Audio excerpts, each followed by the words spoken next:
How beautiful is this place? Beautiful is an interesting word because it's an instinct. You look at a place like the Opera House and you think, wow, that's beautiful. But we can't confuse your impression of a place with judgment. And judgment is the thing that gets in our way. So in my impression of this place is it's beautiful, and most people think it's beautiful. But that doesn't mean I'm judging it to be beautiful. I'm not the judge, jury and executioner to decide whether or not this place is beautiful. My impression is it's beautiful. The thing with judgment is that it gets in our way in work and in life in all sorts of manner. We judge people when we're going to sell to them. We judge people in a social sense. We judge all the time.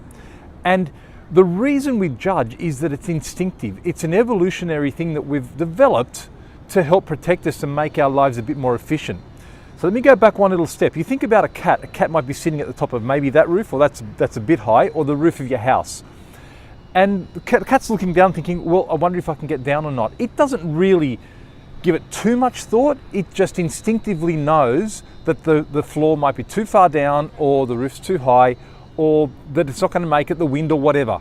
Its instinct's going to jump in. It's made a judgment call, but it's very, very subconscious.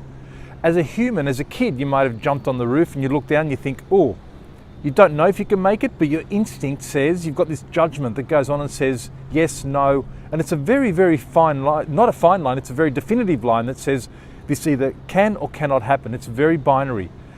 Judgment is in all of us, and it's in many, many animals that we know. But we take judgment that little step too far. We use judgment in social scenes appropriately, because you might want to look at someone and say, well, my first instinct is, or I might judge that standing under that street lamp in the middle of the night is not exactly the best thing to be doing. It's a good judgment call from a safety perspective. We also use judgment in social scenes, but when we do use them in social scenes, we sometimes overuse them. And this is where the problem comes in. If you overuse judgment, you go down the wrong path. So we've all said before, hey, look at me.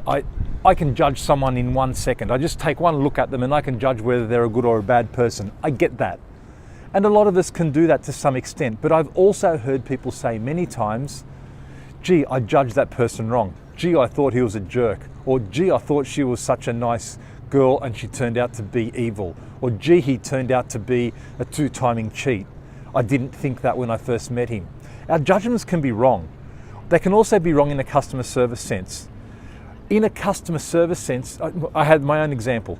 When I was just had my honeymoon, I was going to Hawaii, went to Hawaii with my wife, and we had to buy a Rolex watch for my father-in-law. He gave us a credit card charged up with money to go out and buy it. We rocked into this nice jewelry store in shorts, singlets, tank tops, and a tan and hair everywhere. We weren't even allowed in.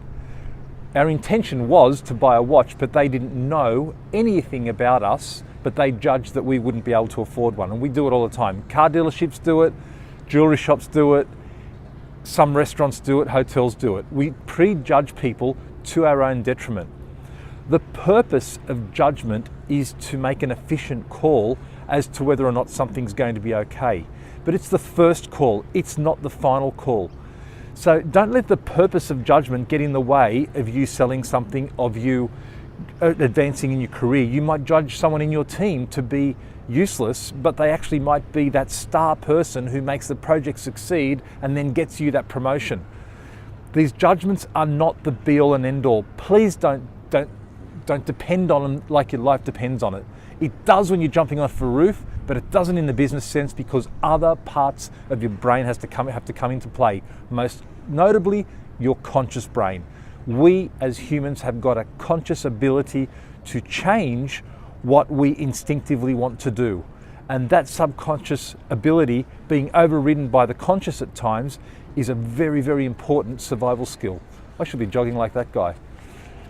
I'm Stephen DiPietro. Thanks very much for tuning in.